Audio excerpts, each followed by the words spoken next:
एक बार एक राजा ने अपने सैनिकों से बीच रास्ते में एक बड़ी सी चट्टान रखने के लिए कहा और सैनिकों से कहा कि इस चट्टान को हम देखेंगे कि इस चट्टान को कौन हटाएगा।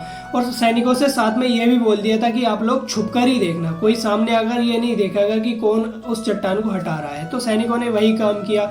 कई दिन तक वो छुपकर देखते रहे, लेकिन उस चट्टान को किसी ने हटाया नहीं। लोग आते जाते रहे। उसमें कुछ बड़े व्यापारी भी थे, लेकिन किसी ने उस चट्टान को हटाने की कोशिश नहीं की। बल्कि कुछ लोग उस राजा को गालियां दे रहे थे कि इस चट्टान को राजा हटवाता क्यों नहीं है, राजा क्यों ऐसा करता है कि लोगों को परेशानी देता है हर बार।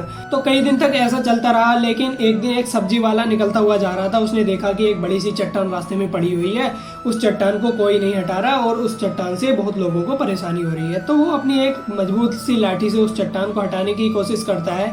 तो कुछ देर बाद उस चट्टान को वो सब्जी वाला हटाने में कामयाब हो जाता है। और जिस जगह से उस चट्टान को सब्जी वाले ने हटाया था, वहां पर एक छोटी सी पोटली पड़ी हुई थी। उसमें कुछ सोने के सिक्के थे और एक लेटर भी लिखा हुआ था। उसमें लिखा हुआ था कि जो इस चट्टान को हटाएगा उसको ये सिक्के दान में मिल जाएंगे। ठीक इसी तरह सबकी लाइफ में बहुत सारी परेशानी आती है। बहुत लोग रास्ता चेंज कर लेते हैं, बहुत लोग उस रास्ते से बचकर निकल जाते हैं कि हाँ हमारी लाइफ में प्रॉब्लम है, हम नहीं करेंगे इस प्रॉब्लम को सोल्व। लेकिन जो उस प्रॉब्लम को सोल्व करने की ठान लेता है और सोल्व कर लेता है, तो उसका परिणाम बहुत ही अच्छा होता है। तो इसी के साथ मैं अपनी कहानी को समाप्त करता हूँ। अगर आपको वीडियो अच्छी लगी हो तो चैनल को सब्सक्राइब और वीडियो को लाइक करके जाना। Thank you.